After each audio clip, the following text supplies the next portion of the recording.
I'm going to be I'm going to do a stream later on today.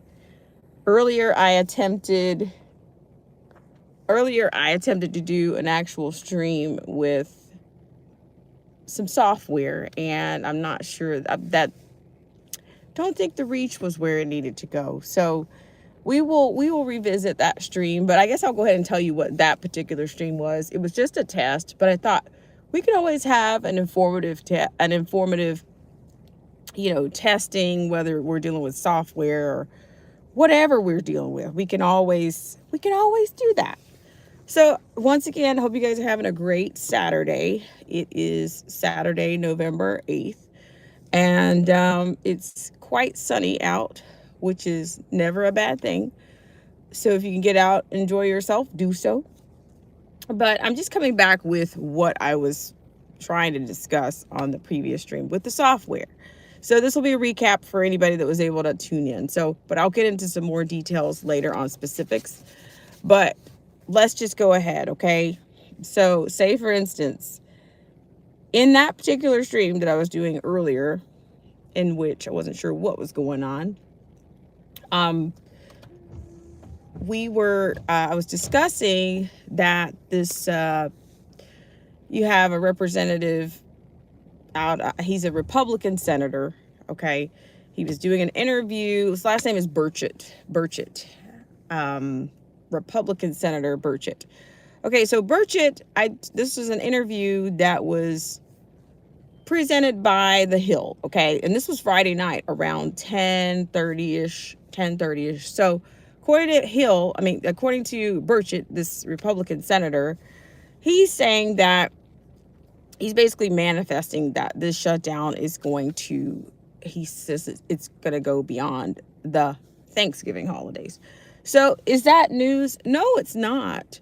But what I did notice right away was the question that was asked by the interviewer, or the journalist that was interviewing Senator Burchett, was that he asked the question if what we were seeing from the Secretary Sean Duffy regarding the reduction in the operations in the 40 airports, was that are we seeing negotiations?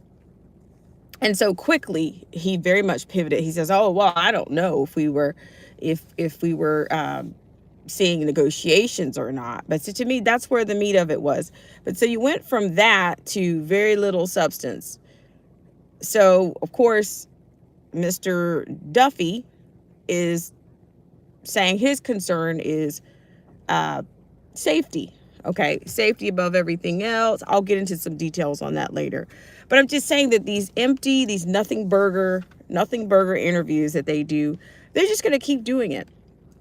The first thing that he pivoted to, this Senator Burchett, he pivoted to saying that, that they basically, that everything was pretty much locked up, and that he pivoted to Chuck Schumer and how Chuck Schumer and AOC don't get along, and then prior to that, the interviewer, or the guy that was giving the interview, he asked him about what did he have to say about Marjorie Taylor Greene, that's MTG to us common people, about her comments that, it's on the speaker of the House sent everybody home, and basically everybody else is going to work, and everybody just got sent home, so it's on the speaker. So here again, it's just this whole ping pong pendulum swinging. That's really all you're going to get. You're not going to get anything on escalations. I've already told you what I submit the escalations will be. I think the escalations will be not only in the reductions, of course, safety first, but then at some point, the longer this goes on, they will have to have long-term goals. There will have to be something in place for the employees, whether it's TSA, air traffic control, whether it's the FAs, the airlines, the crews, everything, ground crew, everybody. They're going to have to put something in place, because this is not a new thing. It's not. Okay. So what I'm on about is that they're not going to tell you. The guy asked one question, and this Senator Burchett quickly pivoted to finger pointing, and yeah, he quickly pivoted to that. I really don't even know what the purpose was. I guess they had to throw MTG in the middle to make it seem like that, that there's actually disagreement amongst other Republicans about what's going on. But quickly, this guy Burchett pivoted to Chuck Schumer and AOC about how she could go out and raise tons of money. So the game continues is what I'm on about. You're not going to get anything out of these nothing burger interviews. It's a game to them. They're not missing a paycheck. I even saw John Kennedy was out of Louisiana. I even saw him saying that he was going to put, I remember him mentioning that he wants to put something forth regarding the Congress getting paid. But I mean, do you guys really think these people are living hand to mouth or check to check as the common man? These people don't live the same lives as you and I do. So when people say, oh yeah, well, while the American people aren't getting their paychecks, the government's not getting their paychecks, they shouldn't get their paychecks either.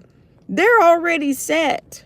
How can you not know that these people have made deals? They've been pimped out by lobbyists and lobbyist groups. They are not living hand to mouth on what they make in Congress. They're not. I mean, that's the illusion, is that these people are actually going there as part of the dialectic, a part of the deception, okay, the glaze, if you will, okay. They are not there working. They are not there on some lowly, mealy, little humble servant salary, okay.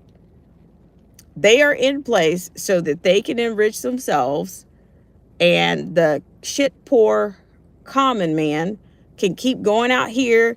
And I'm quoting, I'm making a parallel between Steinbeck's of Mice and Men.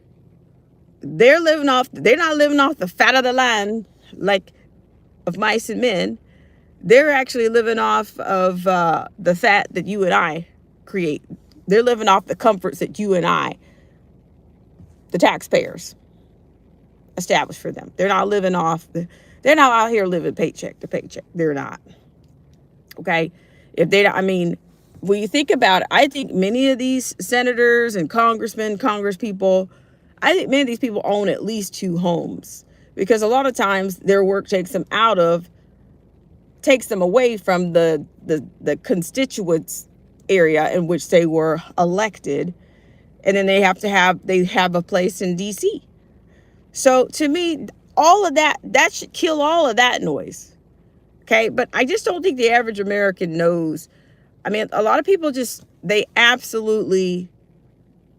think the sun rises and sets on the government, and they're not going to learn anything from this. They're not going to learn any more from this because I'm going to tell you, I've told you guys, I think people have the spirit of deaf and dumb.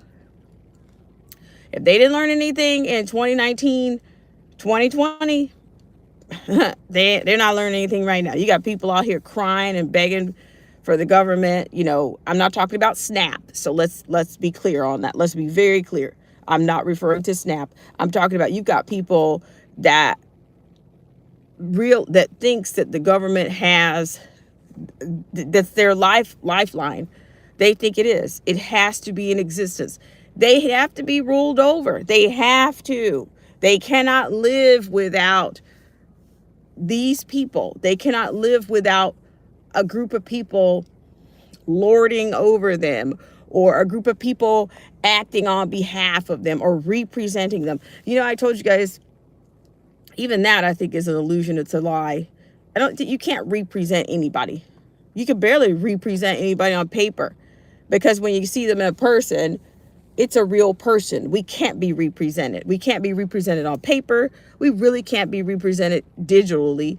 We can't. You got to give up everything. You got to give up your, dare I say, your soul. You got to give up everything you were given naturally by God to be represented, but you won't. It still won't be it still won't represent you.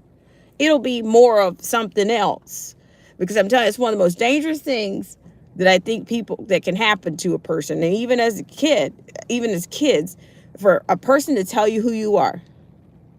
Even when people speak on your behalf or when somebody describes you, they're still attempting to represent you. And we've allowed this government and for civilizations and empires before us to convince us that we can be represented by another person or on paper or even in a digital form. So I'm here to tell you that I strongly disagree, and I will always disagree.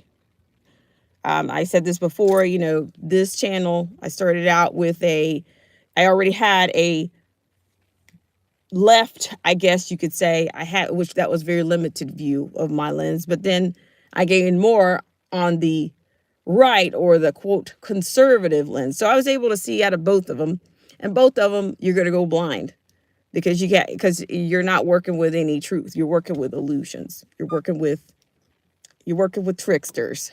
And these people are lying, they're fake, and they're going to just keep placating until they get the chaos and the violence that they want, until they get us all begging, like we're just down to, we're begging for mercy. And then that's when I think they're going to say, they're getting us ready for something so much bigger. It's so much bigger that you're going to have to make a choice. And there won't be any turning back. Just like there was no turning back, as I said before, from COVID-19 in 2020, there won't be any turning back from this either. They've got the 2030 goals were already set by the UN, World Economic Forum, the ESGs, the environmental sustainability goals. All of this crap is is a part of their framework to get everybody ready for 2030. Even if they have to represent you or convince you that you can be represented by 2030 digitally. All right, guys. Well, I will come back later with some other, I'll come back later, but I won't come back with that, with that software. Shout out to Marcy T. Marcy T was able, if anybody else was there, thank you for being there. And thank you for loving on the like button, even when I'm doing a test. Yeah, because tests can be kind of painful when you're trying to deal with YouTube and software and all this. So, but I will say this I will say this. I do believe that YouTube favors going vertical. So we're going to go vertical. So that's probably going to take me out of my old studio setup or whatnot, which is fine. That studio setup to me, it's still kind of cumbersome. Maybe I will do some pre-recorded videos, some shorts or something on that set up, but for the most, I'll just stay vertical. Okay. All right, guys, I will see you later, and I hope you're having a great start to your weekend, and we'll chop it up later on some details on what we're seeing. If you have any information or what you're seeing in your neck of the woods, or if you're flying out this weekend, flying out Monday, let us know what's happening, whether it's cancellations, whether it's delays, or your wait times. I'm pretty sure they're pretty big in ATL, Hartsfield, LA. We'll get into that later. But bye for now, guys.